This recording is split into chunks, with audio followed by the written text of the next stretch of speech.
Del ministro de Trabajo y Seguridad Social, el señor Pablo Mieres. ¿Cómo anda, ministro? ¿Qué tal? Gracias por atendernos. ¿Qué tal, Fernando? Un gusto estar con ustedes. Saludos a todo el panel. Del mismo modo, desde hace 2 horas estoy pensando si hacerle esta pregunta al principio o al final. Si la hago al final, la gente va a querer saber de qué se trata y entonces voy a crear un halo de misterio que no es nada serio. Entonces se la voy a hacer al principio. ¿También usted quiere que venga Suárez a Nacional? Ya me imaginaba que iba a preguntar eso. Sí, obvio. Creo que además se da una coincidencia muy positiva, que es que puede ser muy útil para el propio jugador y para Nacional es una enorme oportunidad. Es un jugador espectacular, excepcional, y justamente yo no me hago ilusiones, sería seguramente por estos meses hasta el Mundial, pero a Suárez le puede servir mucho un cuadro que además está en competencia internacional y para Nacional sería un aporte excepcional y además es el club de sus amores y del mío también, así que estamos esperando con expectativa. No solo para Nacional, para el fútbol. Sería una movida marketinera tremenda. Uno se imagina llegando al aeropuerto, la caravana hasta la sede, qué sé yo. Ahora, qué lástima que no está el lindo Olivera para marcarlo, ¿no? Si no, capaz que no hacemos tanta fuerza para que venga. Ahora, ¿qué es más difícil? Esto es del corazón, la pasión, usando la razón. ¿Qué es más difícil? ¿Que venga Suárez o solucionar el conflicto en la industria láctea? Bueno, a esta altura es pelo a pelo, ¿no? Sí. Lamentablemente se ha demorado muchísimo este conflicto, ha habido muchos avatares, muchas idas y vueltas, y lamentablemente no puedo decir hoy que estemos muy cerca de resolverlo.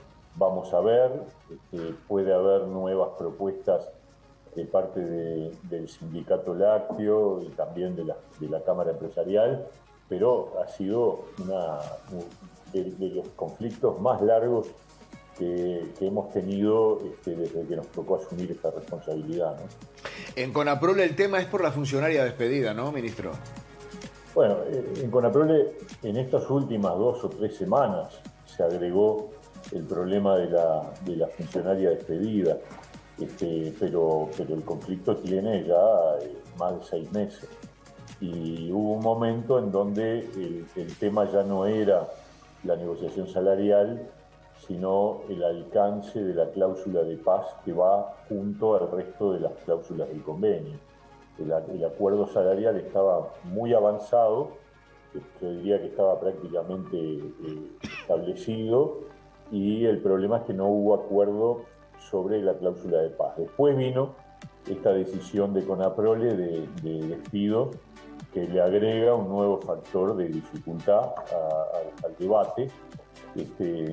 Un debate además salpicado por algunos anuncios que por ahora no se han concretado, pero que realmente me sorprendieron mucho, particularmente llamémosle advertencia o amenaza de la Federación de Trabajadores de Industria Láctea de ir a las embajadas de los países a los que Uruguay le vende leche, no sé a efectos de qué, de advertir sobre atrasos en los compromisos exportadores.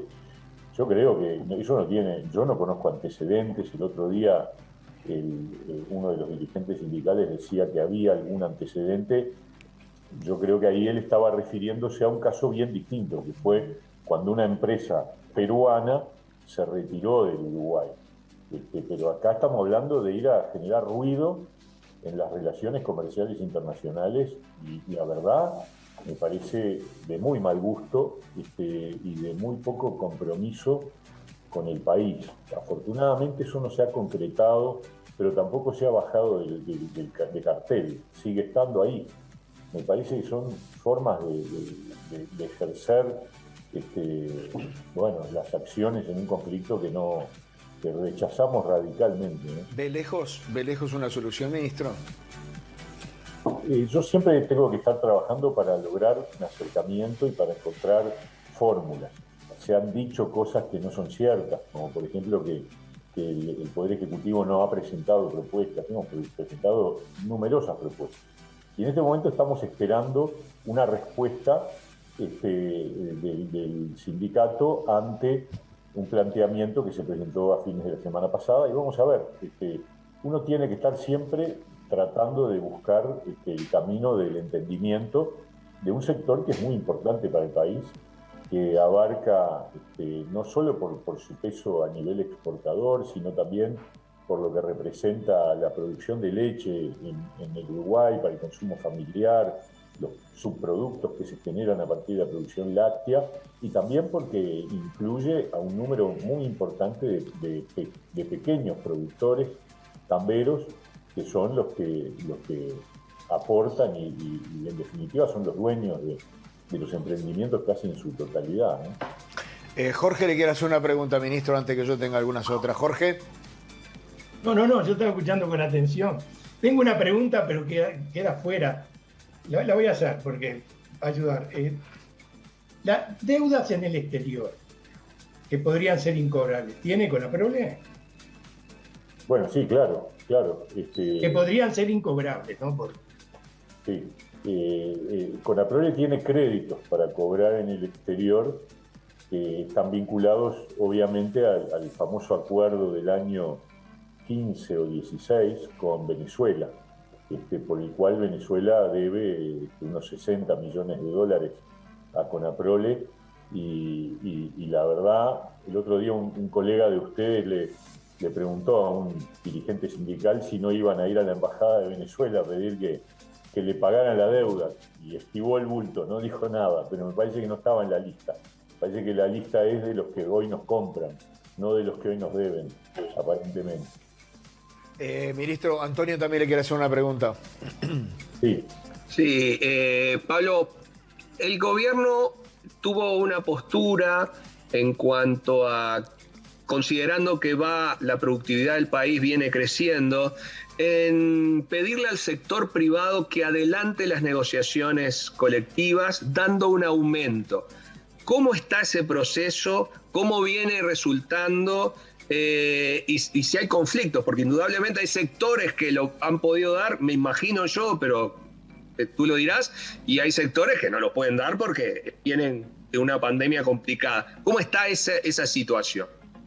Está muy buena la pregunta porque me lleva a... Primero, me retrotrae al momento en que el gobierno, ante un empuje inflacionario que en el momento que hicimos los anuncios estaba fuerte. Reconozco que de allí a ahora ha habido una estabilización del IPC, es decir, los últimos 2-3 meses el IPC se ha comportado, o sea, la inflación se ha comportado similar al mes equivalente del año pasado. O sea, la inflación volvió a un cauce de estabilidad, pero en un nivel ciertamente más alto del que existía antes de ese empuje inflacionario. Pero en ese momento nosotros entendimos que era necesario tomar algunas medidas para evitar que ese empuje afectara de manera muy fuerte al bolsillo de la gente, de los trabajadores y de los jubilados. Por eso anunciamos en abril que a partir del 1 de julio de este año, es decir, está rigiendo justo a partir de este mes, hubiera un adelanto a cuenta tanto de salarios públicos como de jubilación. En el caso de los salarios públicos es de un 2%, en el caso de las jubilaciones es un 3%. Y también allí le dijimos al sector privado, en donde obviamente nosotros no podemos tomar decisiones de manera unilateral, que sugeríamos que hubiera reuniones para ver si era posible adelantar el correctivo por inflación para aquellos acuerdos que establecieran que ese correctivo recién se iba a disparar en julio del año próximo. A ver si se podía adelantar a este año o dividir en dos, es decir, un correctivo este año sin perjuicio del que ocurriría el año que viene. Eso fue traducido en la reapertura de unas 88 mesas que tenían esta solución, es decir, correctivo por inflación para dentro de un año. Y a esta altura todavía quedan algunas pocas mesas que no han cerrado las negociaciones, pero el resultado es un poquito más de la mitad de los trabajadores que estaban comprendidos en esas mesas alcanzaron un acuerdo con sus empleadores para adelantar el correctivo por inflación a este año, en modalidades variadas, o todo el correctivo en julio, o en 2 cuotas, o a diciembre, bueno, pero en todo caso, alrededor de unos 130.000 trabajadores de 250 fueron los que van a obtener un adelanto del correctivo por inflación. El resto no fue posible. Obviamente, como tú bien decís, hay una gran heterogeneidad de situaciones, hay sectores que se han recuperado más rápido. De hecho, el resto porque lo bueno a decir es que la ronda del Consejo de Salarios, la novena, fue sobre 650.000 trabajadores. De esos 650.000, 250 fueron los que tenían el correctivo diferido al 2023, pero los otros 200.000 ya lo tenían agendado. Ya lo tenían. Bien, buen punto. En realidad, cuando uno hace la cuenta final, estamos hablando de unos 530.000 de 650 que acordaron correctivos anuales o semestrales, según los casos, que de alguna manera, con un proceso de inflación que afectó, están de alguna manera protegidos contra esa circunstancia inflacionaria, ¿no? Ese es el panorama. Ministro, muy bien. Hace un tiempo el Estado firmó un convenio con COFE, celebrado creo por todas las partes, porque todas las partes quedaron conformes. Pocos días después, sindicatos policiales decían que ese acuerdo del gobierno con COFE le ponía un techo a la recuperación salarial o al aumento salarial. Y allí empezó a circular el término de mentiroso de un lado para el otro. ¿Cómo fue esa historia realmente? La historia real es que nosotros tuvimos una negociación con COFE y con la Coordinadora de Sindicatos de la Enseñanza, que culminó positivamente con la firma de un acuerdo que determina que la recuperación salarial de la pérdida generada por la pandemia en el sector público se corrige definitivamente en el transcurrir de este periodo de gobierno. Es decir, nosotros cumplimos con nuestro compromiso, que lo expresamos cuando tuvimos que tomar esta decisión que a nadie le gusta, que era una decisión que implicaba una caída del poder adquisitivo del salario. Dijimos que íbamos a recuperarlo antes de finalizar o en el transcurrir de este gobierno. Y esto fue lo que se firmó con COFE y con la con la Coordinadora del Sindicato de la Enseñanza. O sea que, y además es extensivo a la Universidad de la República y a la Universidad Tecnológica. O sea que trabajadores públicos tienen garantizada la recuperación salarial tal como habíamos comprometido. El sindicato policial pretendía un aumento mayor a la recuperación y así lo venían reclamando. Entonces, cuando surge el acuerdo con COFE, el sindicato policial reclama que no habían sido tenidos en cuenta por ese aumento diferencial.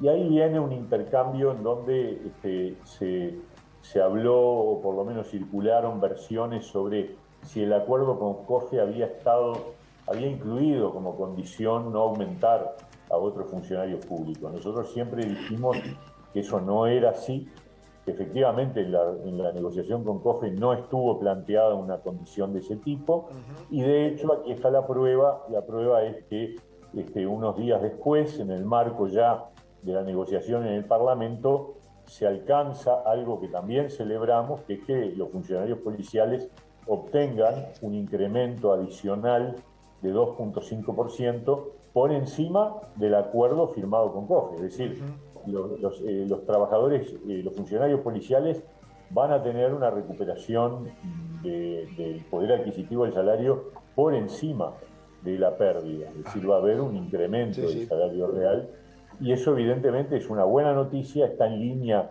con un compromiso político que el gobierno tiene en apostar fuertemente a la recuperación de la seguridad, y no afecta a los demás trabajadores públicos. O sea, esa posibilidad de confrontación en el sentido de que o es para unos o es para otros, pero no puede ser, no, perfectamente era posible un acuerdo que dejó conforme a COFE, que dejó conforme a los sindicatos de la enseñanza, y que ahora además se le agrega un plus para los funcionarios policiales que también obviamente quedan conformes. ¿En qué quedó, ministro, aquel conflicto que estuvo a punto de estallar cuando la empresa Montecón amagó con echar o mandar el seguro de paro, despedir, no me acuerdo ya, a 150 trabajadores? Después Terminal Cuenca del Plata iba a absorber algunos, después no. Eso quedó todo como en la nebulosa. ¿En qué está? ¿Hay algo nuevo allí o quedó todo quieto?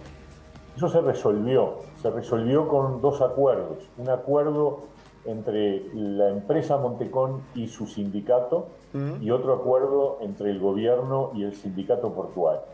El gobierno puso arriba de la mesa una garantía con respecto a los riesgos de pérdida de puestos de trabajo en Montecón, que implica respaldar con un seguro de paro muy especial a aquellos trabajadores de Montecón que eventualmente sean desvinculados de la empresa.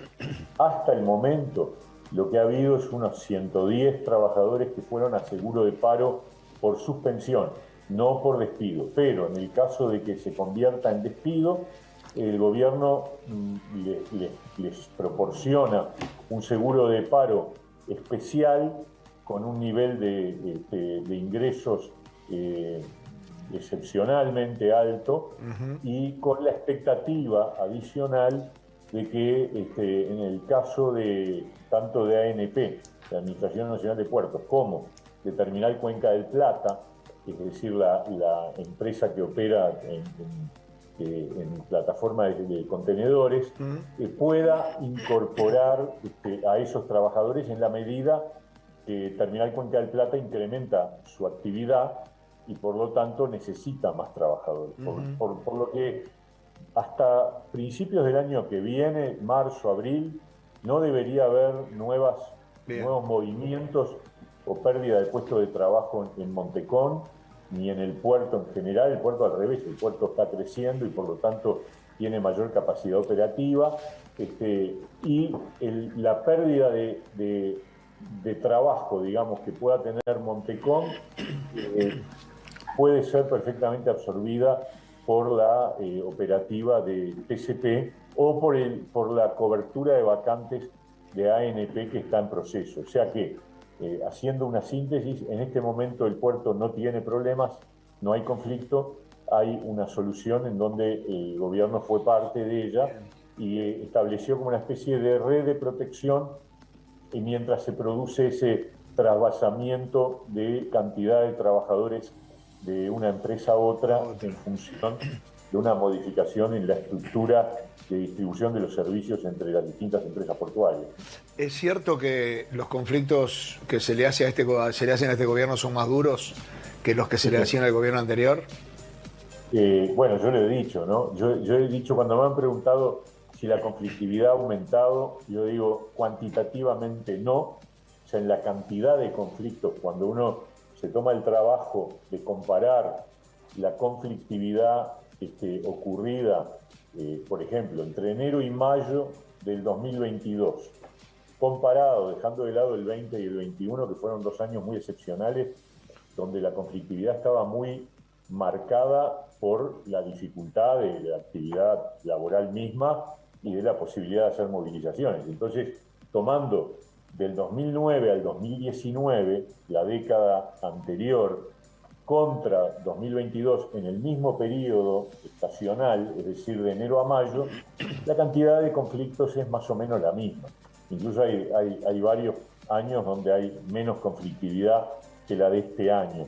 Pero lo que sí dije es que lo que ha cambiado sí es el tono, la acusación, la descalificación al gobierno. En ese sentido hemos tenido un nivel de, llamémosle, virulencia mucho mayor. O sea, cantidad de conflictos no hay cambio, pero en la forma o en el discurso o en las acusaciones que estamos recibiendo permanentemente, ahí hay una diferencia muy notoria que lamentamos y que no nos parece justo. Claro. ¿Le molestó lo que dijo Manini de que la Junta Nacional de Droga compite con los narcos? Claro, porque además es falso. O sea, no es verdad. La Junta Nacional de Drogas lo que hace es regularizar un proceso de producción de cannabis que es resultado de una ley que ya tiene 10 años, que dicho sea de paso, de acuerdo a alguna última encuesta que ha salido, se ha incrementado mucho el respaldo a la idea de que el cannabis pueda ser objeto de regulación. Y la Junta Nacional de Drogas lo que hace es regular el mercado, controlar y no vende drogas. Las drogas se venden en las farmacias a partir de una producción que es privada y donde el Estado y a través de los clubes de cannabis que son establecidos por una ley y entonces me pareció una manera muy desacertada de cuestionar la política de este gobierno en materia de drogas. Yo creo que la política es una política correcta, dirigida por un compañero nuestro del Partido Independiente, Daniel Radío, que está haciendo una gestión realmente excelente. Yo creo que el camino del prohibicionismo y de tratar de ir por el camino de la represión, es un camino que ha fracasado en el mundo. No lo digo yo, lo dijo hace mucho tiempo, hace más de 20 años, uno de los principales referentes del neoliberalismo, Milton Friedman, fue uno de los primeros en hablar a favor de la legalización de las drogas. Luego lo dijo Jorge Valle, hace unos pocos días lo dijo Luis Alberto Lacalle Herrera. Yo creo que es un debate mucho más serio y profundo que esa respuesta represiva que no va a ningún lado. Sí creo que es muy importante, más, digo más, si todos los recursos que en el mundo se han aplicado a reprimir el narcotráfico, se hubieran aplicado a prevenir y rehabilitar, yo creo que estaríamos bastante, y a controlar desde el punto de vista bromatológico la calidad de las drogas, estaríamos mucho mejor seguramente en el mundo. Lo que sí es claro es que un país solo no puede tomar medidas de este tipo. Claro. Uruguay ha tomado medidas respecto a un producto específico que es el cannabis, que además tiene propiedades medicinales en muchos sentidos y que además es, desde el punto de vista de las sustancias psicoactivas, de las drogas menos duras, ¿no? Bien, bueno, muchas gracias, ministro. Una primicia antes de irse. Si viene Suárez, ¿el primer partido en el Parque Central lo ve en la tribuna o no? Sí, cómo no. Bien. Encantado. Allí estaré, soy socio, voy mucho, así que encantado. Pero creo lo que tú dijiste al final de la introducción, comparto. Yo creo que le hace bien al fútbol uruguayo en general. Ah, sí, claro. Es como cuando vino, y ahora te levanto un centro, cuando vino Morena. Exacto. Le hizo bien al fútbol uruguayo, a Nacional no tanto. O más acá, pero o más uruguayo claro. le dio a... ¿no? O más acá cuando vino Forlán. Ni hablar. Sí. Tal cual. Y la alegría por los barrios, ¿qué vamos a hacer? Sí, señor. Sí. Las tristezas también a veces. Gracias, también. ministro. Que pase bien. Abrazo. Chao, hasta luego.